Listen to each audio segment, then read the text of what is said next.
Thank you very much for inviting me to speak at this symposium.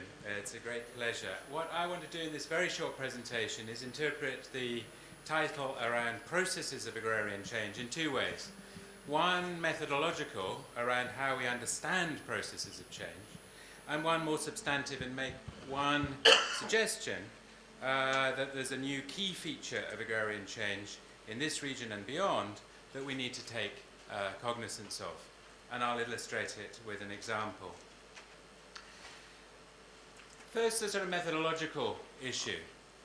I think what we have to increasingly do in our work, and this has certainly been a strong feature of what I could call the PLAAS approach, and indeed the work that I've done with PLAAS colleagues over these last decades has been central to it, is to combine different approaches to understanding complex change. First, I would say there is a strand of work that's essential, which I would call livelihoods analysis, detailed understanding of what happens, to whom and where, and how this is differentiated amongst groups of different wealth, age, ethnicity, gender, and so on, in particular places and in particular times. A detailed, in-depth, ethnographic, empirical project.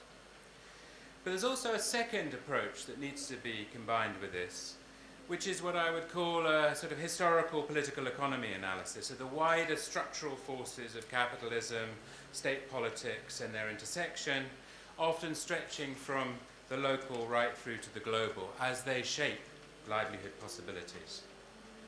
Now, many people have critiqued the livelihoods approach for being poorly theorized and overly empirical and descriptive, including some people in this room.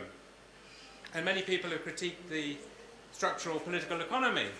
Oh, they're sitting together even. Many people have critiqued the political economy approach for being too abstract, too distant from the realities on the ground. But my argument is that if we're really going to get to grips with what change is happening, we've got to combine the two. Now, this is not, as you know, a new argument. And I'd like to let us refer back to, of course, Karl Marx, who argued in his treatise on the method in political economy, in the Grundrisse, that actually these two have to be connected, and we often forget that in his writing. He argued that a critical political economy approach that helps us understand these processes, what he called the rich totality of many determinations and relations, also helps us push us towards what he calls the concrete. It goes beyond a chaotic conception of the whole. The concrete is the concrete, he says, because it's the concentration of many determinations, hence the unity of the diverse. So what I want to make the case for is this movement between the very specifics of diverse livelihood contexts and the wider abstractions of class dynamics and political formations across scales. It's so important, and that we often fail to do effectively in understanding longer-term trajectories of agrarian change and the processes of differentiation that underlie them, that continuously shape who gets what, where, and how. And I want to illustrate this and some of the conclusions of this, which I think point to an interesting phenomenon that is unfolding now, with work that we've done with PLAAS over the years, first under the aegis of the Sustainable Livelihoods in Southern Africa program, then under Livelihoods After Land Reform program in Southern Africa, and other projects as well. And it won't surprise you, the example I want to give is from our work in Zimbabwe. Now, in 2000, as you'll know, the land reform in Zimbabwe, we decided to set up a longitudinal study that looked at how livelihoods changed from those who gained land during that moment. And it's now been going on for 15 years.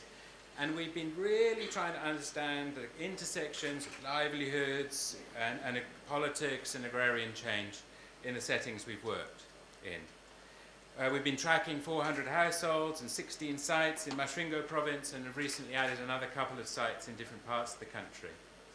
And at one level, we were interested in the real micro details of who did what and why, the multiple determinations. And we've collected large amounts of data, yes, descriptive, yes, empirical, lots and lots of tables and numbers and descriptions. But we also had to try and understand what that meant. And as Mark suggested, in order to make sense of this, we needed to move to the concrete understandings of these structural patterns and the material relations that underpin them.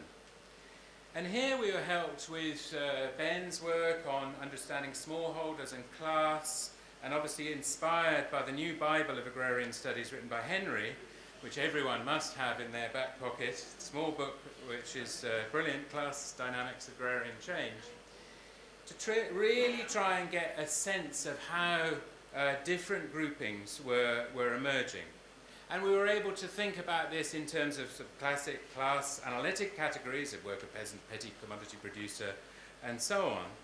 But we also wanted to try and relate this also to people, how people themselves understood these processes of differentiation, and used various techniques of participatory success rankings, using vernacular understandings of groupings, to get a real sense of how differentiation was understood, to go beyond these simplistic categories of smallholder, of small-scale farmer, of family farming, to be honest. So we iterated between the multiple determinations and the concrete. And what was really interesting in our results, and this is, as it were, my move to this sort of substantive question that emerges out of this, is there was a particular group of farmers, amounting to around half our sample, who were producing surpluses, investing, accumulating from small, relatively small plots of land. These were, as other people have described them, the middle farmers, who were having a really major impact on this new agrarian post-land reform economy. Yet they weren't recognised. This was all smallholders, or it was all land reform settlement beneficiaries. So whether it was academic commentators, political parties, policy makers, donors, and so on, they were blind to this pattern of differentiation.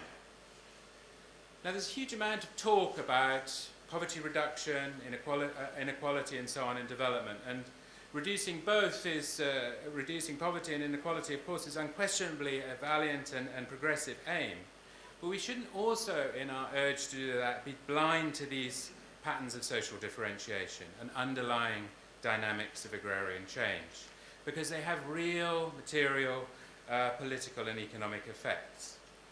So it's in our argument out of the Zimbabwe work, and it's certainly not accepted by everyone, that the backing of this particular so-called middle farmer group is a progressive move, one that's politically and economically essential, and essential to inclusive growth, if the broader aims of the land reform are to be achieved.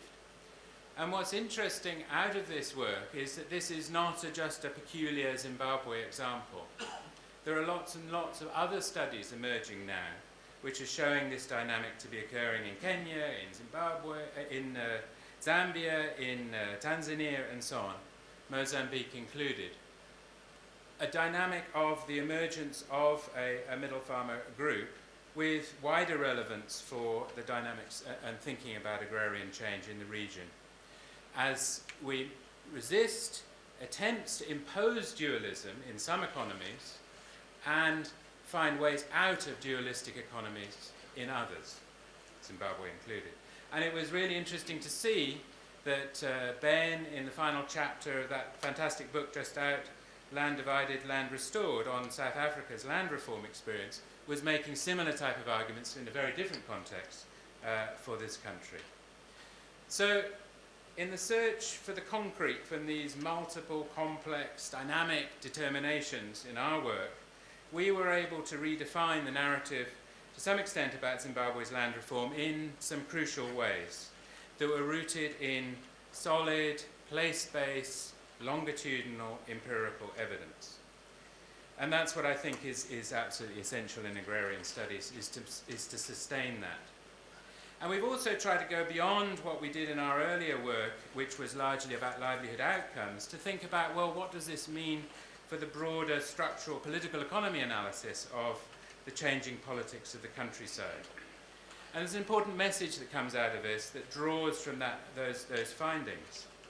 And yes, it does come from a lot of that deeply empirical, slightly boringly statistical, descriptive livelihoods analysis, but it comes together when it's combined with a more relational political economy analysis. And it says essentially this: don't ignore the political dynamics of the emergence of this new middle farmer class, because as accumulators from below and investors in the new agrarian economy and the associated markets up and downstream, this is having an important dynamic. And these people are incredibly well linked. They're linked into urban settings, they're linked into business networks, they're linked into politics. And they're employers of many labourers and give shelter and employment to many relatives from the poorer communal areas as well as urban dwellers who come and live in the new resettlements. And this group, relatively young, articulated, educated, increasingly rich, could potentially, and are potentially, an important political force in the countryside in the Zimbabwe setting. The question is whether they will be elsewhere. Eric Wolf, long ago, discussed in Peasant Wars of the 20th century that in alliance with others, this sort of group can be the force for radical social change. Yet in Zimbabwe, as elsewhere, there is no political formation and remarkably little academic study that's prepared to engage with this dynamic. Failing, I would suggest, to grasp some quite fundamental analysis and understandings of what's happening. And often I would say this is because we get stuck in our old categories, large farm, small farm, family farm, agribusiness, and not actually understand what's really going on. So my emphasis in this presentation was broadly on method, but actually method of a particular sort that reveals newer ways of understanding, and ways that link detailed livelihoods, approaches and empirical work of people in places with this broader political analysis. And this is what I think PLAAS does so well in its teaching, in its research, in its policy work. So those of us associated with PLAAS are very privileged to have been in this conversation over time. But we haven't stopped there, so I think we need to continue this style of work, because I think actually by doing this unpacking, it's not just the unpacking, it's the creation of alternative and potentially progressive narratives around change that we need to inject into the struggles that policymakers, NGOs, civil society organizations and others that are ultimately rooted in a rather more sophisticated and rigorous empirically based research than has been the case before. Thank you.